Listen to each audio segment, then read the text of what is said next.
Let me tell you how Virgin Plus has charged me hundreds and hundreds of Canadian dollars, and I'm going to show you my monthly bills to prove it. This happened simply because I was a newcomer in Canada.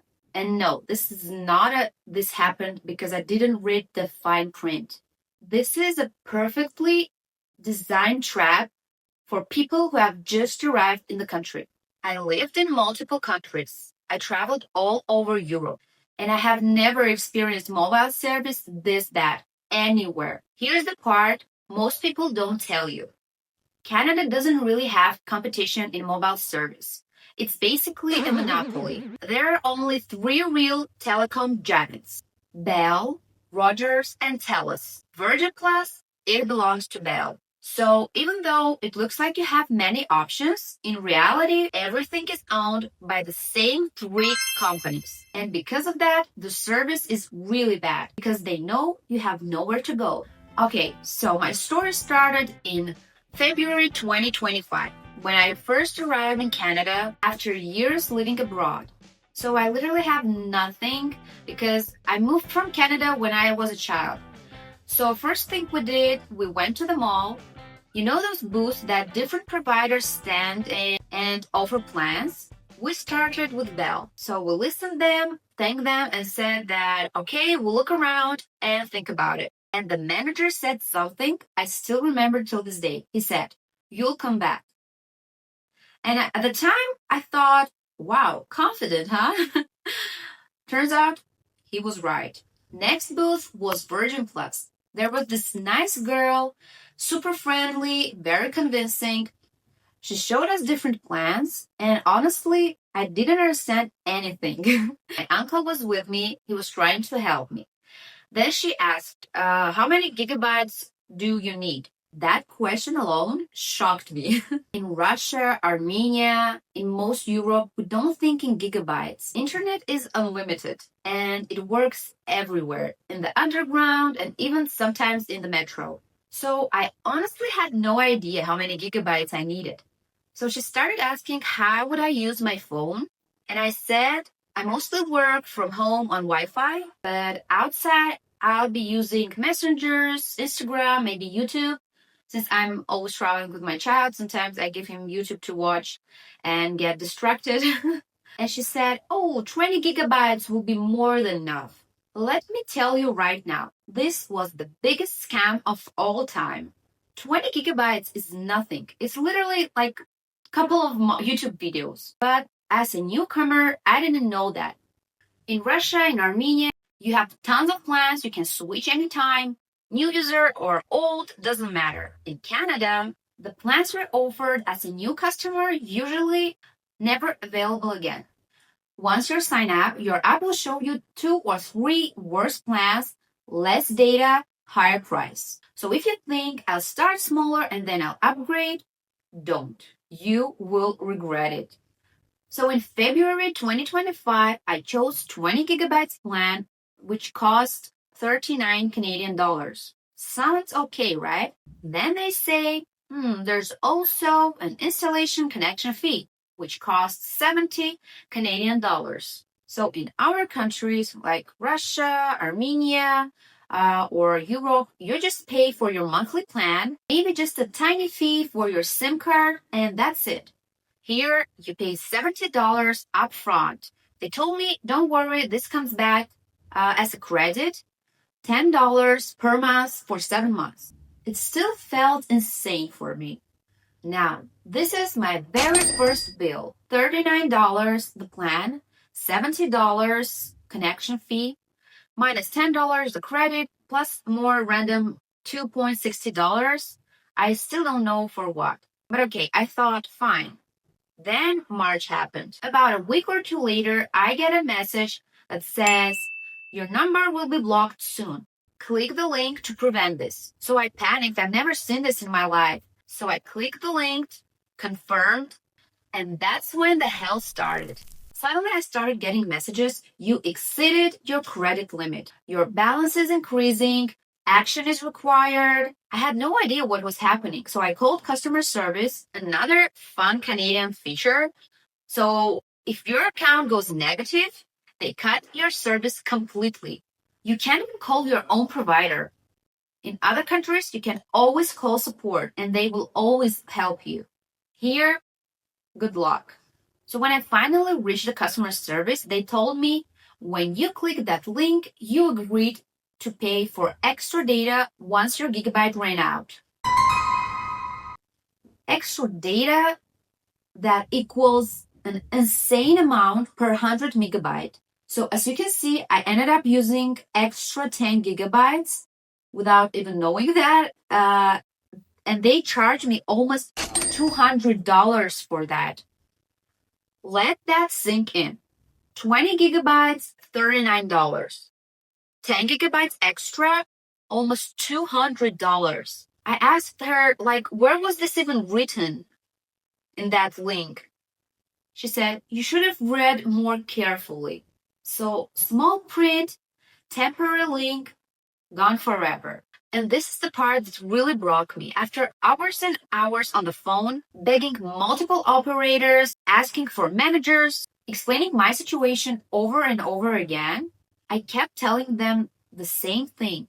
I have never heard about these credits. I have never heard about these extra charges. For 30 years of my life in different countries, I always paid my bills on time, and that was enough for the service to work correctly. And if even something went wrong, customer service helped immediately. I told them I've never ever seen anything like this, ever. So in the end, after multiple hours on the phone, one operator finally agreed to remove a small part of that insane amount. Not all of it, just a small piece. And she said it like she was doing me a favor. I also tried to explain something else to her. I said, do you understand that I was in the middle of nowhere with my child, all by myself, in a country I barely knew? I didn't know where to go. I didn't know what bus number I need, where is the bus station, what direction I should take. I had no service at all. And so I didn't even know how to get back home. I asked her, like, why on earth would you cut off completely someone's phone? How am I supposed to call you and solve this issue if I don't even have cellular service? You know what she told me? She said, well, you just have to use somebody else's phone. I'm like, excuse me? I live by myself with my child. What do you expect me to do? To go to neighbors and or strangers on the streets and ask them their phone to call my provider that cut me off and I can't even reach them? I've never heard of anything this ridiculous in my life.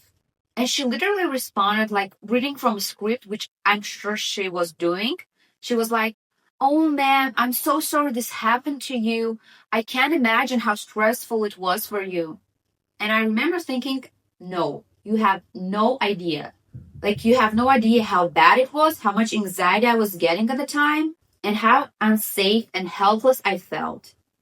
And then I asked the operator, like, what can I do in order not get over my internet limit? She told me that the only thing she can help me with is to change my plan. I was like, okay, let's change it. So I upgraded my plan from 20 gigabytes to 100 gigabytes. That cost me 55 Canadian dollars in 2025. That's important. Remember that. I had a trip coming to US, and so before flying to Los Angeles, I did everything right since I was already like afraid to use my phone. I called customer service in advance, explained them that I'm flying to US. I will be with my child. I need my phone to work. They told me, yes, it's okay. Everything will work fine. I asked them, any extra charges? And they replied, no, just use your phone. You'll be fine. So since I was already traumatized for my previous bills, I literally kept my phone on airplane mode just in case. And I only use my phone with Wi-Fi's in the buildings or like cafe or malls, you know. Then one day when I finally needed to make the call, I turned off my airplane mode and make the call. And as you imagine, that's where the nightmare started. And I couldn't even call my operator again. So I had to use my mother-in-law's phone and make a call from US number to Canada just to get to customer service.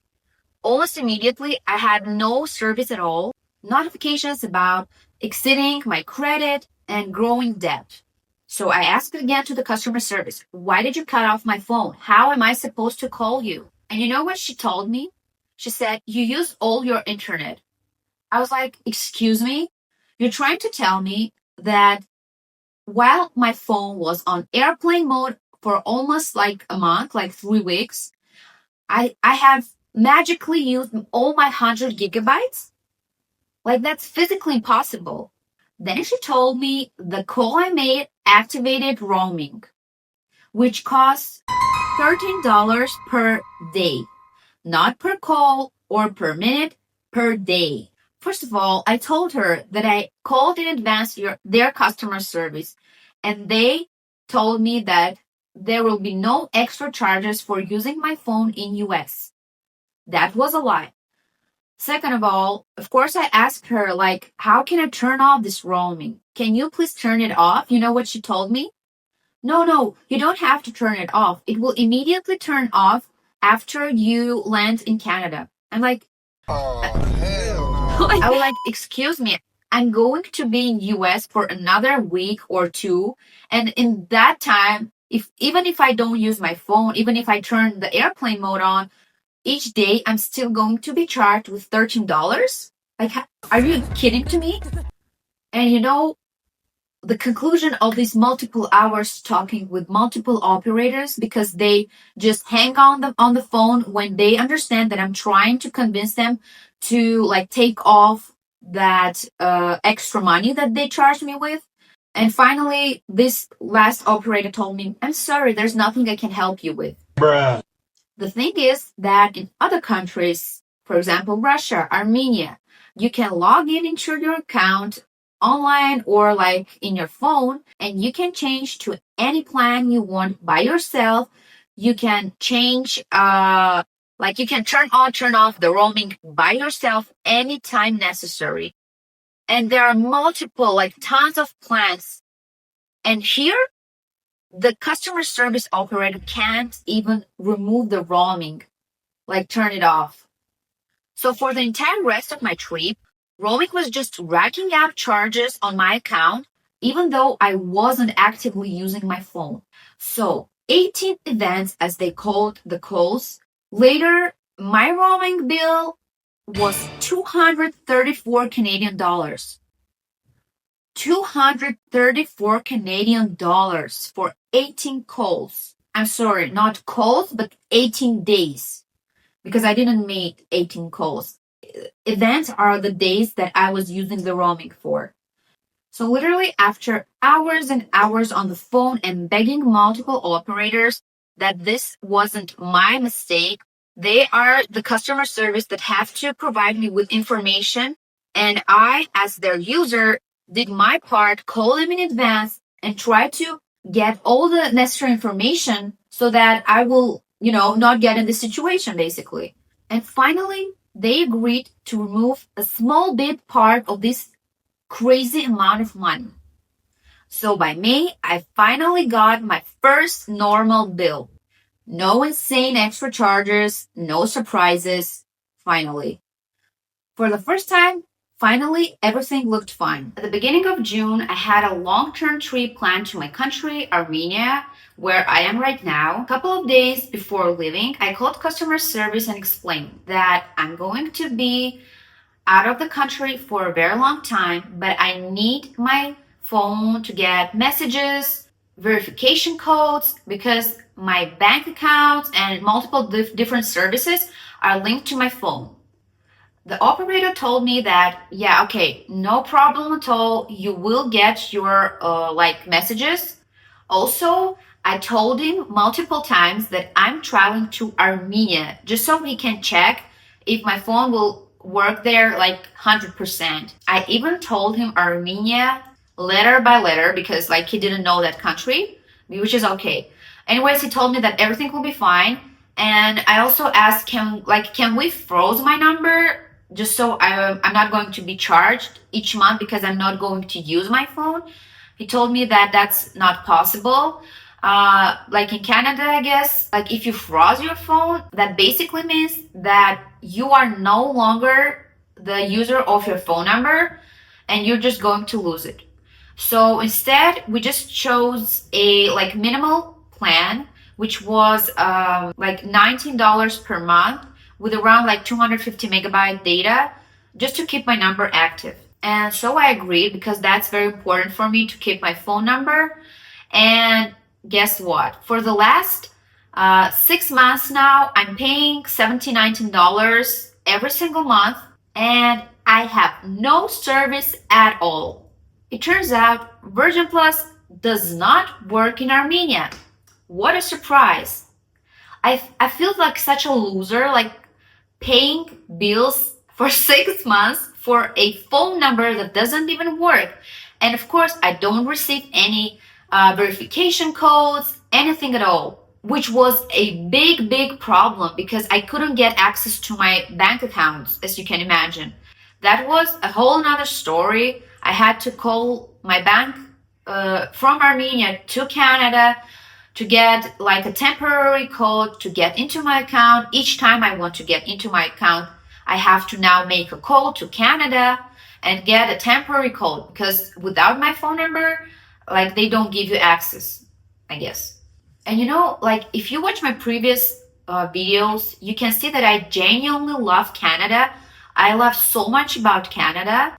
I admire like many aspects of life there, but phone service is not it. Like this is an absolute nightmare.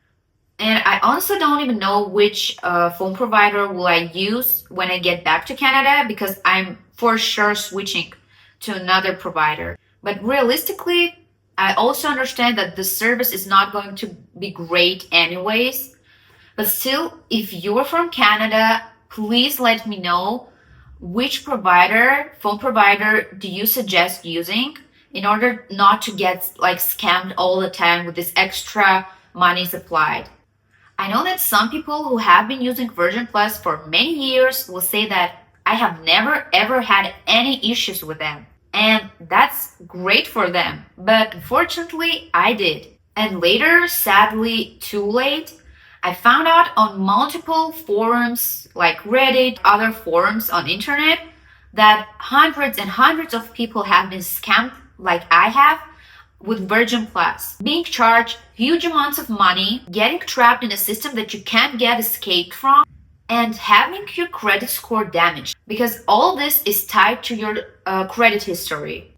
And for many people, this means being denied for a mortgage, loans, or like other major purchases. I've read so many stories about this. And also why I told you that it's a system that you cannot escape from is because of course I tried to switch to another provider, but the system in Canada works this way that you can't just go to another like phone provider and like switch your phone number to their like operation system, because first of all you have to close all your debts with your current mobile provider, which is like Virgin Plus, for example.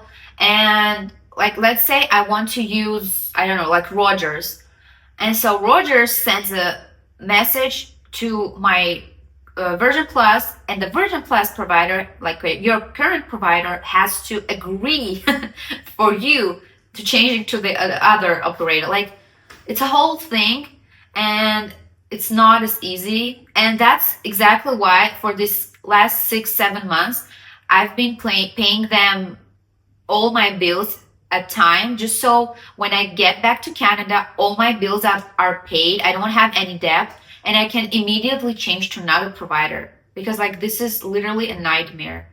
Like as a newcomer, like as an immigrant, you have no one there, and even $100, even $200 is such a big amount of money for you, especially without having a Canadian job at a time.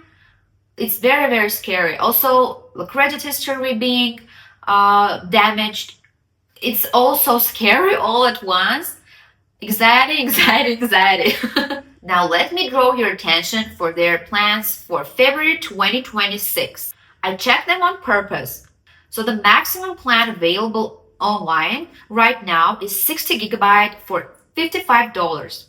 So I want to remind you, in 2025, I was paying 55 Canadian dollars for 100 gigabytes. So they reduced the data significantly while keeping the same price. They also offer basic plans with minimal data at completely unreasonable prices. But what shocked me the most was the fine print at the bottom. It says that new customers must pay a one-time connection fee, 80 Canadian dollars.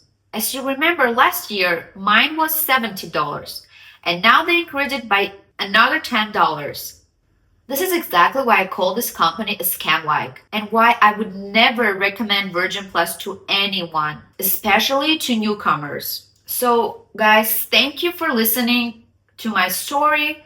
I hope this will help you in the future and you won't make the same mistakes I did, because I wish that when I moved to Canada, I would have seen this type of videos just to know that I should never ever be close to Virgin Plus.